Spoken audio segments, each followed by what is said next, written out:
इस वक्त जो इलेक्शन कैंपेन चल रही है उसके अंदर बड़े अरसे बाद ऐसा लगा कि पाकिस्तान की पुरानी सियासत जो है, चाहे उसको अच्छा समझें, बुरा समझें या बहुत बुरा समझें, वही वापस आ गई है। क्योंकि इस वक्त नवाज़ शरीफ साहब और बिलावल भुट्टो जरदारी साहब, यही दो, या पीपल्स पार्टी और नून लीग, आपस में मुकाबला करती नजर आ रही है। और ये हमें देखने को मिला है बड़े अरसे बाद, क्योंकि 2013 से अब तक जो माहौल सेट हुआ था, ख़ासतौर पर जब से इमरान खान ने तहरीक इंसाफ में जला बख्शी, लाहौर का जलसा हुआ 2011-12, ये वो, तो उस वक्त ये था कि जी ये सारी पार्टियां स्टेटस को की एक तरफ है, पीपल्स पार्टी, JUIF, PMLN और पाकिस्तान तहरीक इंसाफ एज अपोजिशन एक तरफ है।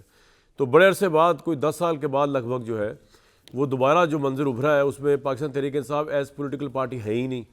आज जो इलेक्शन कमीशन ने अपने रूल्स की वजाहत की है, उसमें उन्होंने जो थोड़ी कन्फ्यूजन थी कि ये आज़ाद मेंबर्स जो है तहरीक इंसाफ के, ये अगर इलेक्ट हो भी जाएंगे तो ये बाद में पाकिस्तान तहरीक इंसाफ क्योंकि एज पार्टी मौजूद है तो उसके अंदर शामिल हो सकते हैं, वो इबाम ख़त्म कर दिया। उन्होंने इलेक्शन रूल 2017 का हवाला दिया, इसमें लिखा हुआ है कि उसी को for the purpose of this rule the expression political party means a political party to which a symbol has been allocated by the commission.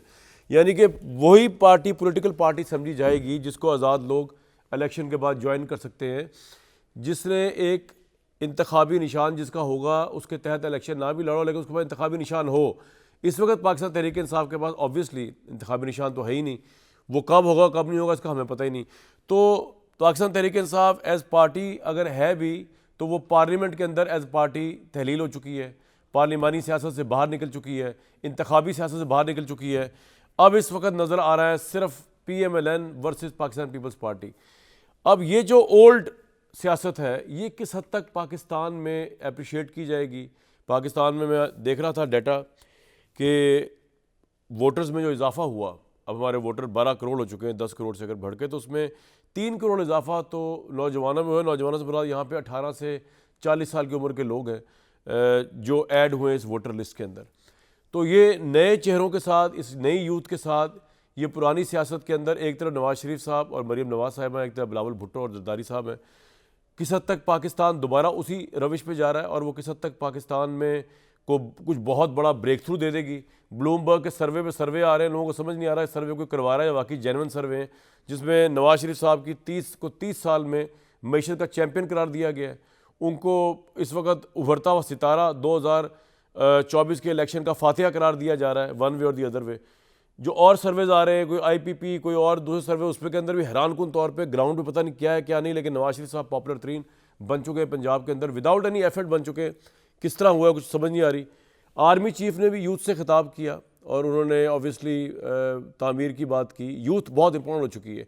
उन्होंने सोशल मीडिया पर फैलाई जाने वाली जो झूठ और प्रोपेगेंडा उस पर बात की। बड़ी अच्छी बात है कि वो नहीं होना चाहिए। पाकिस्तान में जर्नलिज्म का म्यार भी नीचे गिरा है। तो यूथ को, जिस तरह आर्मी चीफ आज नेशनल कन्वेंशन में बात कर रहे थे, कल DGISI जो थे वो लाहौर में पाकिस्तान की टॉप 4-5 यूनिवर्सिटीज़ के स्टूडेंट्स को उन्होंने डील किया और उनसे बात की और नौजवान नस्लों से जो है वो डायलॉग किया। तो ये दो जो हैं इदारे, ISI है या फौज पाकिस्तान है या आर्मी चीफ है, ख़ास तौर पे इनका कोई सियासी मकसद तो नहीं था जो उन्होंने स्टूडेंट से बात की, लेकिन यूथ इंपॉर्टेंट है। It is the important factor in this election and for the future of Pakistan. हमने भी पिछले दिनों यूथ के साथ इंटरेक्शन की थी और वहाँ पे ग्राउंड पे पॉलिटिकल टेम्परेचर बड़ा अजीब व गरीब चल रहा है।